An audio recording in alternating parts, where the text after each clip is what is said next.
Hello दोस्तों, आप सभी का ऑल अबाउट सोशियस में स्वागत है। और ये समाजशास्त्र की इग्नू सीरीज़ है और इसमें आज हम लोग ESO 4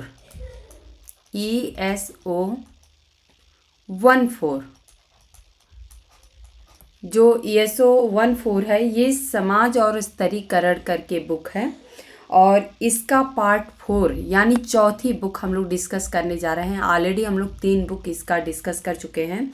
तो जो चौथी बुक है उस बुक का नाम है सामाजिक विभेदन और जातीयता। क्या है?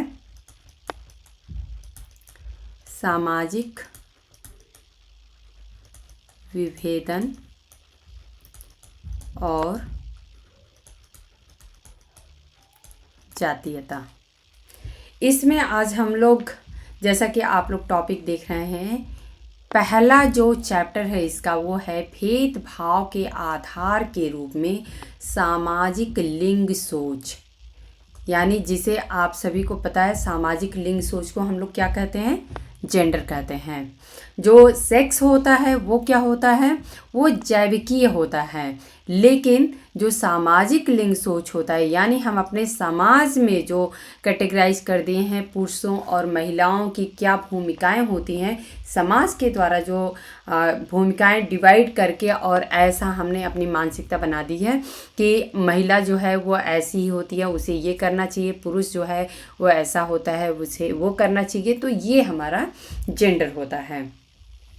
इसमें हम लोग आज कुछ टॉपिक्स जो इससे संबंधित हैं उस पर डिस्कस करने वाले हैं डिटेल में। तो जैसा कि आप सभी को पता है कि इग्नू के जो भी कंटेंट होते हैं उसको हम लोग बहुत ही डिटेल में डिस्कस करते हैं। आज हम लोग बहुत दिनों बाद जाके इग्नू का कंटेंट डिस्कस करने जा रहे हैं। इस बीच में मैं कॉम्पिटिटिव सीरीज़ ही ला रही थी, बहुत सारे थिंकर्स हम लोगों ने कवर किए, लेकिन आज मैं इग्नू का जो कंटेंट है वो एक बार फिर से हम लोग वीकली एटलीस्ट वंस मैं सोच रही हूँ कि डिस्कस किया जाए, क्योंकि इग्नू में भी बहुत सारे कंटेंट हैं और उन्हें कवर करना बहुत ज़रूरी है। हम कॉम्पिटिटिव सीरीज़ की तरफ यदि फोकस करने लगते हैं तो इग्नू के कंटेंट जो हैं वो कहीं ना कहीं पीछे छूट जाते हैं।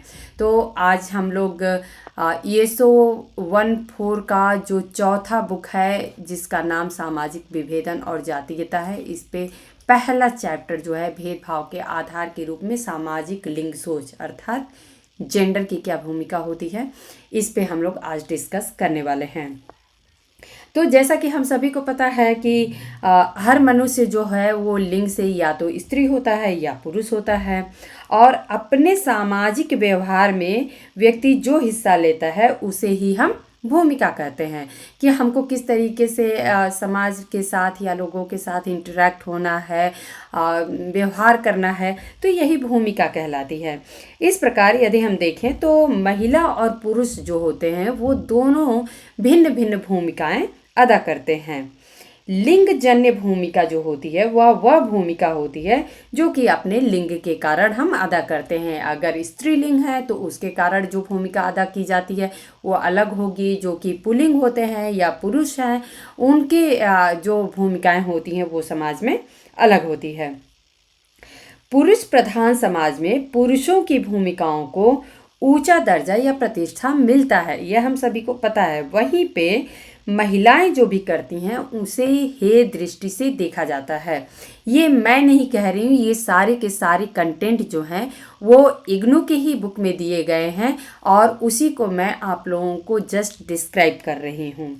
लंबे समय तक यह माना जाता था कि स्त्री और पुरुष के शारीरिक भेद का उनमें विद्यमान भावनात्मक और बौद्धिक भेदों और उनकी शारीरिक क्षमताओं में पाए जाने वाले भेदों से घनिष्ठ संबंध है।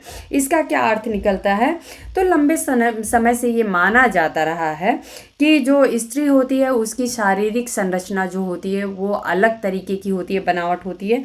पुरुष का शारीरिक संरचना अलग होता है, और महिलाओं और पुरुषों में जो भावनात्मक एक का हमें जुड़ाव दिखने को मिलता है कि महिलाओं में भावनाएं ऐसी माना जाता है कि ज़्यादा होती है, पुरुषों में बौद्धिक क्षमता ज़्यादा पाई जाती है। तो इस तरीके के डिफरेंसेस जो होते हैं वो ऐसे माने जाते हैं कि होते हैं।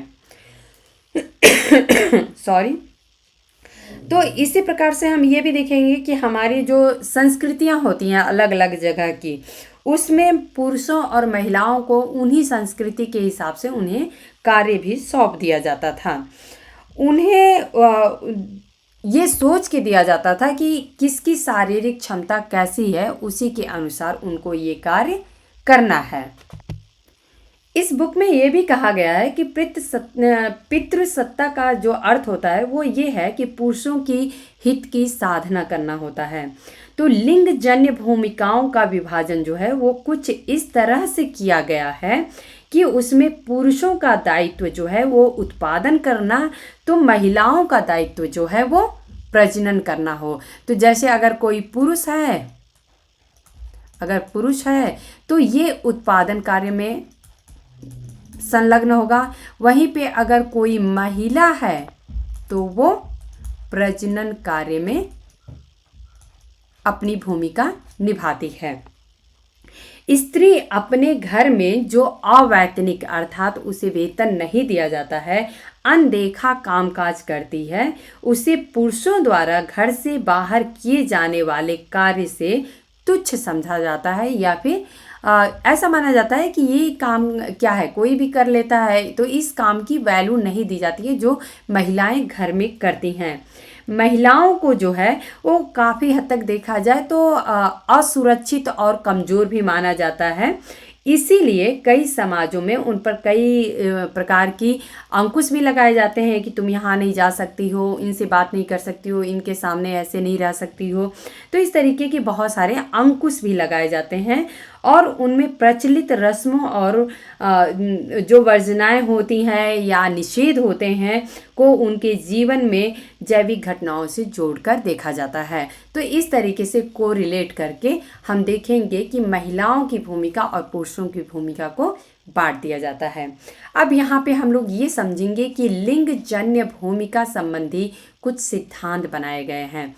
तो इसमें मेन जो है वो 2 सिद्धांत नज़र आते हैं। आप लोगों को मैं बार बार कहती हूँ, इग्नू के जो कंटेंट होते हैं वो चूँकि बहुत ही डिटेल में होते हैं और उसमें कुछ ऐसे थिंकर्स के विचार हमें सामने देखने को मिलते हैं जो कि नॉर्मल हम कॉम्पिटिटिव जो बुक्स होती हैं उनमें नहीं देखने को मिलता है हमें। तो यहाँ पे आप लोग पहला अगर हम थ्योरी की बात करें या पहले सिद्धांत की बात करें तो लिंग जन्य भूमिकाओं का जैविकीय सिद्धांत हमें देखने को मिलता है। इसमें पहले थिंकर आते हैं George Peter Murdock, JP Murdock की बात हो रही है। इन्होंने कहा है कि पुरुष और स्त्री में विद्यमान जैविक भेदों को समाज में श्रम के लैंगिक विभाजन का आधार मानते हैं। तो जीपी मर्डॉक जी जो हैं ये पुरुष और स्त्री में जो जैविक भेद माना जाता हमें देखने को मिलता है, अर्थात कि जो जन्म से हमें मिलता है, जो हमें डिफरेंसेस स्त्री और पुरुष में, तो इसको ये समाज में श्रम के लैंगिक विभाजन का आधार मानते हैं। इस सिद्धांत के अनुसार चूंकि पुरुषों में सामाजिक शक्ति अपेक्षाकृत अधिक होती है, इसलिए वे ऐसी भूमिकाएं लेते हैं जिन्हें अंजाम देने के लिए शारीरिक शक्ति की जरूरत पड़ती है। स्त्रियां बच्चों को जन्म दे सकती हैं और इसलिए उन्हें परिवार के पालन पोषण से जुड़े क्रियाकलापों से जोड़ा जाता है। तो ऐसा माना जाता है कि जो माँ होती है या कोई स्त्री होती है तो बच्चे को 9 महीने तक अपने पेट में रखती है, उससे वो भावनात्मक रूप से जुड़ी भी होती है और जब बच्चे को जन्म देती है तो उसके लालन पालन का जो कार्य होता है, बाकी परिवार के सदस्यों का कार्य जो होता है वो बहुत ही अच्छे तरीके से निभा सकती है। यहाँ पे एक और थिंकर का नाम आ रहा है लायोनेल टाइगर और रॉबिन फॉक्स। रॉबिन फॉक्स का नाम तो आप लोगों ने सुना होगा। लायोनेल टाइगर जो है ये आप लोगों के लिए नया नाम है, ये लायोनेल हो सकता है या लायोनेल भी बोल सकते हैं आप लोग। कहते हैं कि जैविक कारक मनुष्य के व्यवहार को प्रोग्राम करते हैं।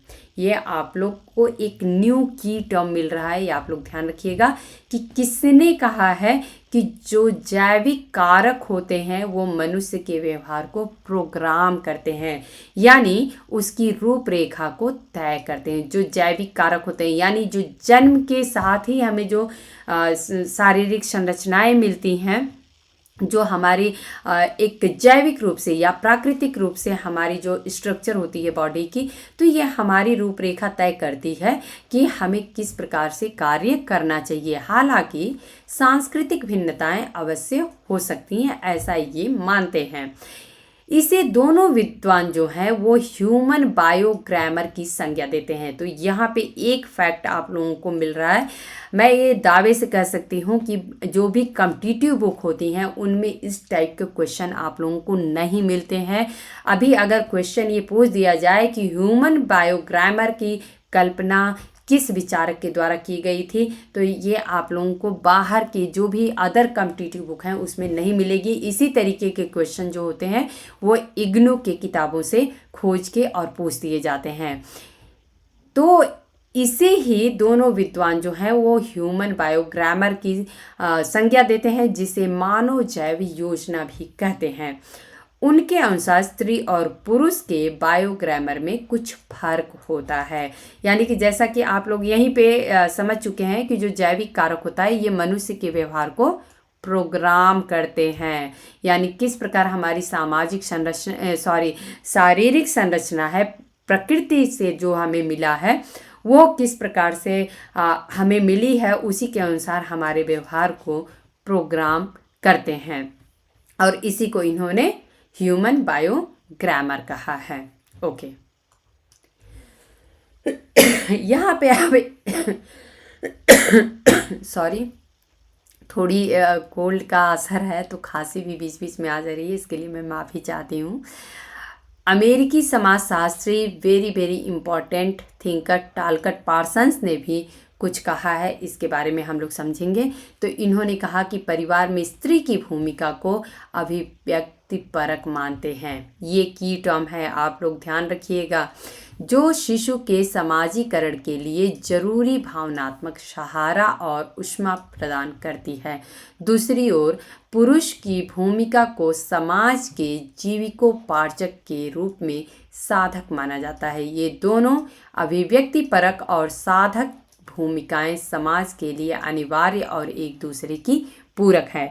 तो यहाँ पे इम्पॉर्टेंट क्वेश्चन क्या बन सकता है, टालकट पार्सन्स के बारे में ये पूछा जा रहा है कि किस थिंकर ने जो महिला और पुरुष की भूमिका है उसको अभिव्यक्तिपरक और साधक की भूमिकाओं के रूप में बांटा है। तो यहाँ पे करेक्ट ऑप्शन आ जाएगा टालकट पार्सन्स। ये की टर्म है, आप लोग ध्यान रखिएगा।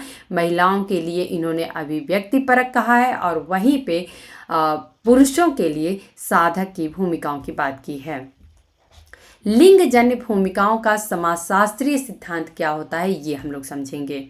तो प्रसिद्ध ब्रिटिश समाजशास्त्री एन ओकले, ये नाम आप लोगों ने सुना होगा। तो एन ओकले ने इनके अनुसार सेक्स यानी लिंग, एक जो सेक्स होता है उसी को हम लोग हिंदी में क्या बोलते हैं, लिंग बोलते हैं, जो कि हमें प्राकृतिक जो संरचना है यानी जन्म के साथ जो हमें डिफरेंसेस मिलते हैं। तो यह एक जैविक शब्द है, मगर जेंडर जो होता है वो सामाजिक लिंग सोच एक सांस्कृतिक शब्द है। यानी कि जब हमारा समाजीकरण किया जाता है तो एक जैसे कि लड़की होती है तो उसका समाजीकरण अलग तरीके से किया जाता है समाज में। पर इवन जो फैमिली के पेरेंट्स होते हैं, माता पिता होते हैं या दादा दादी चाचा चाची, जितने रिश्तेदार नातेदार होते हैं वो भी उनको अलग तरीके की परवरिश देते हैं। तो इस प्रकार से हमको लड़की का परवरिश कैसे करते हैं या लड़के की परवरिश किस तरीके से करते हैं, तो इसके अनुसार जो हमें स्ट्रक्चर देखने को मिलता है कि लड़कियों का कुछ और भूमिका है, लड़कों का कुछ और भूमिका है। इसी को सामाजिक लिंग सोच कहते हैं या फिर जेंडर कहते हैं, जिसका अभिप्राय समाजीकरण के पश्चात व्यक्ति के लिंग से है कि महिलाओं का कार्य कुछ अलग तरीके से विभाजित कर दिया गया और पुरुषों का अलग तरीके से। मर्डॉक की धारणा को अस्वीकार करते हुए ओकले तर्क देती हैं कि श्रम का विभाजन सर्वव्यापी नहीं है। यहाँ पे ओकले कहती हैं कि जो मर्डॉक ने कहा कि नहीं, ये हमें ऐसा दिखता है कि जो जैविक जो हमें संरचना मिलती है महिलाओं की और पुरुषों की, या स्त्री और पुरुष की, तो ये उसके साथ ही हमारे जो भूमिकाएं होती हैं वो डिसाइड हो जाती हैं। तो इन्होंने कहा, इस पे तर्क दिया कि श्रम का विभाजन जो है वो सर्वव्यापी नहीं है, मतलब हर जगह, हम पूरे विश्व में हर जगह एक ही जैसा श्रम का विभाजन नहीं देख सकते हैं। वह इस तर्क को सिर्फ कोरा मिथक मानती हैं कि महिलाओं में जैविकीय की दृष्टि से भारी और कठोर काम करने की क्षमता नहीं होती है, ये सिर्फ पुरुषों में ही पाई जाती है।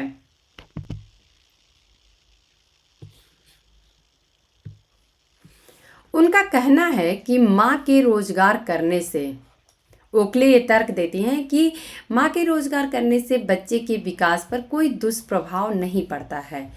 उनके अनुसार पार्सन्स ने महिलाओं की अभिव्यक्ति परक भूमिका और पुरुषों की साधक भूमिका की जो व्याख्या दी है वह पुरुषों की सुविधा के लिए है।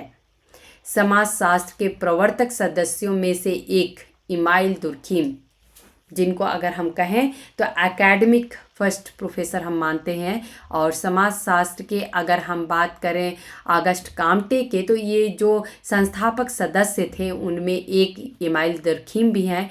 और इन्होंने कहा है कि आदिम समाजों में पुरुष और स्त्री शक्ति और बुद्धिमत्ता में समान थे। मानव सभ्यता की उन्नति के साथ साथ समाज में नई संहिताएं भी विकसित होती गई, जिन्होंने महिलाओं के घर से बाहर काम करने पर अंकुश लगाए। इस तरह स्त्रियां धीरे धीरे अबला और बुद्धिहीन होती गईं। व्यक्ति के जन्म लेते ही समाजीकरण की प्रक्रिया आरंभ हो जाती है। लिंग जन्य भूमिकाएं अधिकृत यानी सीखे हुए क्रियाकलाप हैं। तो जो लिंग जन्य भूमिकाएं हैं कि एक लड़की को कैसे रहना चाहिए, कैसे काम करना चाहिए, एक लड़के को कैसे काम करना चाहिए, रहना चाहिए, तो ये सीखा हुआ क्रियाकलाप है, क्योंकि बच्चों का समाजीकरण इन्हीं भूमिकाओं में किया जाता है, उन्हें इन्हीं भूमिकाओं में ही ढाला जाता है।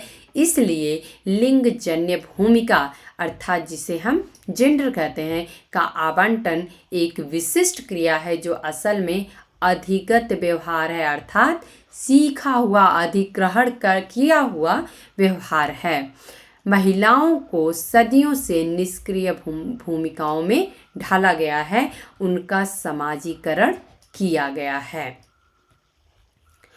यहाँ पे एक और टॉपिक निकल के आता है कि उपनिवेशवाद के समय में और जो विकास हमें देखने को मिला उस समय में महिलाओं की स्थिति क्या रही है।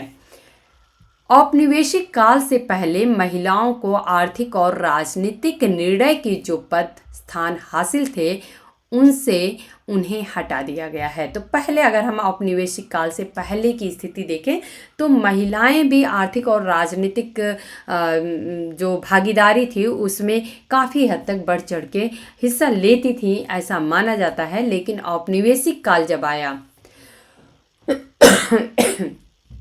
तो ये देखने को मिलता है कि जो महिलाएं जो हैं वो जो उनको आर्थिक और राजनीतिक निर्णय लेने के लिए जो उनको ओहदा मिला हुआ था या जो स्थान हासिल था वह कम हो गया या हटा दिया गया। पुरुष को ध्यान में रखकर बनाए जाने वाले विकास कार्यक्रमों के चलते स्त्री पुरुष के बीच श्रम का नए ढंग से विभाजन हुआ है, जिसने महिलाओं को पुरुषों पर और ज़्यादा निर्भर बना दिया है। पुरुषों पर महिलाओं की बढ़ती निर्भरता नगरीकरण की प्रक्रिया, घर परिवार से निकलकर कारखाने और उद्योग में काम करने, पारंपरिक खेती से नकदी फसलों के चलन से भी उत्पन्न हुई है। कुछ समाजों में महिलाओं की भूमिका पर जो पारंपरिक अधिकार हासिल था वह उनसे छिन गया है। तो पहले के अगर समय में देखें तो महिलाओं का भी जो भूमि रहता था उस पर अधिकार माना जाता था, क्योंकि सारे बच्चे हैं तो सारे बच्चों का बराबर अधिकार है, लेकिन वो अधिकार छीन लिया गया। पुरुष यूं तो महिलाओं की पारंपरिक सहायता पर आश्रित रहते हैं। अभी जैसे खेतों की बात कर लें तो खेतों में देखेंगे तो महिलाएं और पुरुष दोनों मिल के कार्य करते हैं।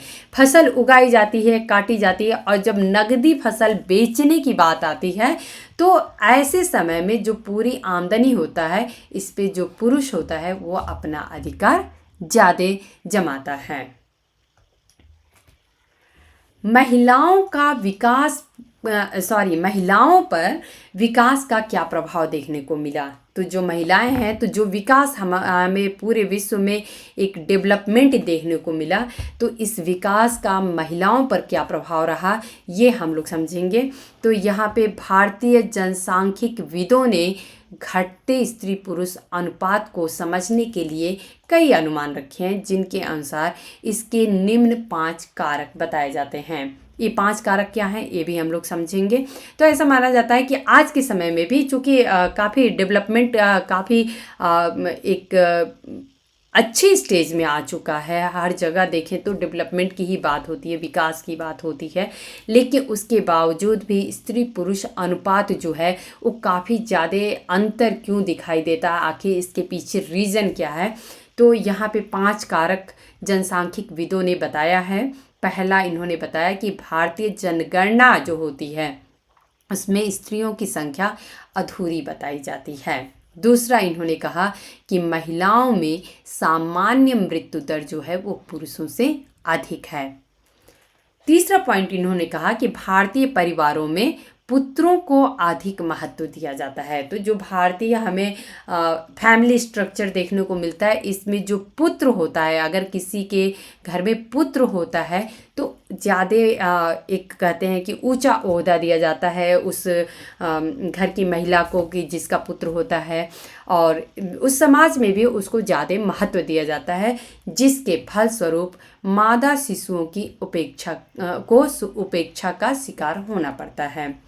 इसके चलते महिला मृत्यु दर जो है वो अधिक होती है। तो ये भी देखने को मिलता है कि इसके कारण से महिला मृत्यु दर जो होता है वो ज़्यादा हो जाता है।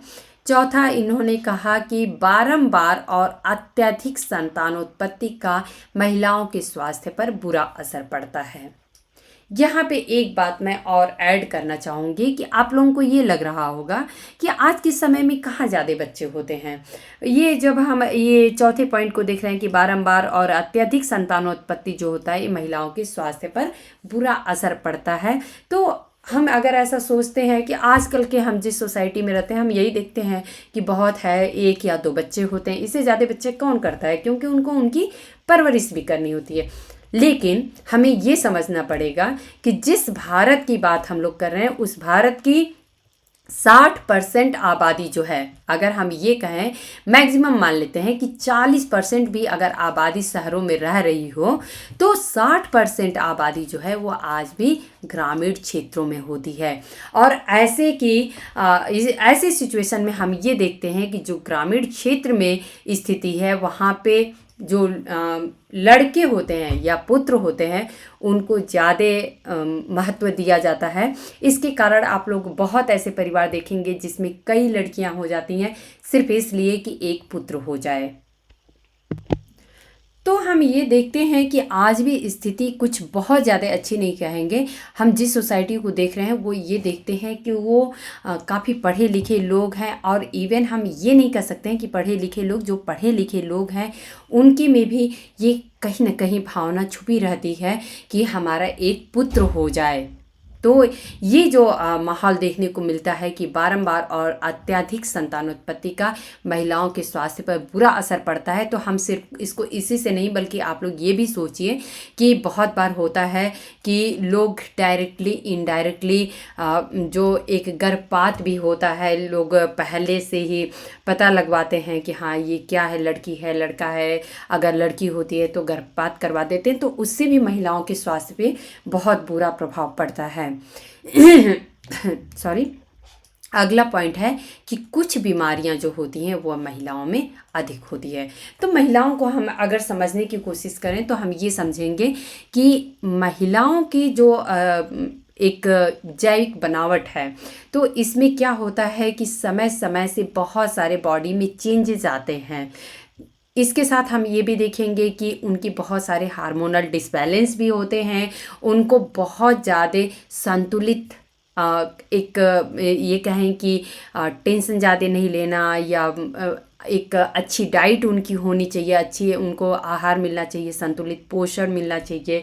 क्योंकि एक जब लड़की होती है, बड़ी होती है, फिर आप लोग देखेंगे शादी होता है, शादी के बाद बहुत सारे हार्मोनल चेंजेस होते हैं, बच्चे होते हैं, फिर उस महिला के बच्चे होने के बाद बहुत सारे हार्मोनल चेंजेस होते हैं, फिर मेनोपॉज की कंडीशन आती है, उसमें भी बहुत सारे हार्मोनल चेंजेस होते हैं। तो महिलाओं को अगर हम इस नज़रिए से देखें कि उनके पूरे लाइफ टाइम में उनकी बॉडी में बहुत सारे चेंजेस होते हैं, जिसको समझने की ज़रूरत है। क्योंकि कुछ बीमारियां जो होती हैं जो महिलाओं में बहुत ज़्यादा या पुरुषों के कंपेयर में हम ये कहें कि अधिक पाई जाती है।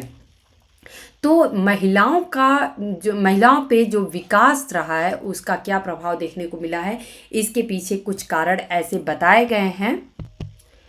इन कारकों के कारण स्त्री के प्रति समाज के नज़रिए और समाज में स्त्री की भूमिका के प्रति रवैयों पर सवाल उठता रहा है।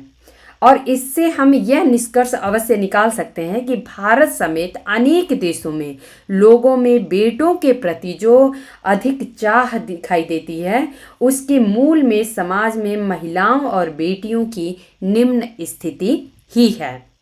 इतना ही चिंताजनक एक बात यह है कि विकास के प्रयत्नों, या फिर हम जो भी विकास के हम लोगों ने प्रयत्न किए हैं, चिकित्सा और स्वास्थ्य सुविधाएं हैं, या फिर इस कृषि विस्तार को हम देखें, तमाम तरीके की परियोजनाओं की बात करें, तो तरह तरह की जन सेवाएं जो हैं ये जब सब लोगों में प्रदान की जाती है, तो यह पारंपरिक पुरुष को ध्यान में रख के ये परियोजनाएं बनाई जाती हैं, और उसी तरीके से महिलाओं को पारंपरिक समाज में जो दर्जा हासिल था उसे वो कम करती हैं। क्योंकि जो भी अगर कुछ इस तरीके से डेवलपमेंट की चीज़ कहें, या जो भी सुख सुविधाओं की बात करें, या फिर कृषि क्षेत्र में विस्तार की बात करें, तमाम जो भी फील्ड अगर हम देख लें, तो जो भी परियोजनाएं बनाई जाती हैं ये पुरुषों को ही ध्यान में रख के बनाई जाती है। तो दोस्तों, आज हम लोग कुछ इम्पॉर्टेंट टॉपिक पे डिस्कस किए, और अपने नेक्स्ट लेक्चर में इस चैप्टर के कुछ टॉपिक पेंडिंग है, क्योंकि लेक्चर बहुत लेंदी हो जाएगा तो आप लोगों के लिए भी ये सही नहीं है। तो हम लोग नेक्स्ट लेक्चर में रिमेनिंग जो इसके कंटेंट हैं चैप्टर 1 के, उसको डिस्कस करेंगे। और आप लोगों से ये मैं बार बार कहती हूँ कि जो भी इग्नू के कंटेंट होते हैं उनको आप लोग बहुत ही ध्यान से समझा करिए, सुना करिए। और इसमें कुछ ऐसे फैक्ट्स होते हैं जो कि बहुत ज़्यादा इम्पॉर्टेंट होते हैं, जो दूसरी किसी भी किताबों में नहीं मिलते हैं, तो वो आप लोगों को एटलीस्ट अवेलेबल हो रहा है तो आप लोग ज़रूर नोट किया करिए। और यदि आप लोगों को मेरे पढ़ाने का तरीका पसंद आता है तो आप लोग लाइक ज़रूर किया करिए, कमेंट करके हमें बताया करिए, अपने दोस्तों में शेयर किया करिए। धन्यवाद।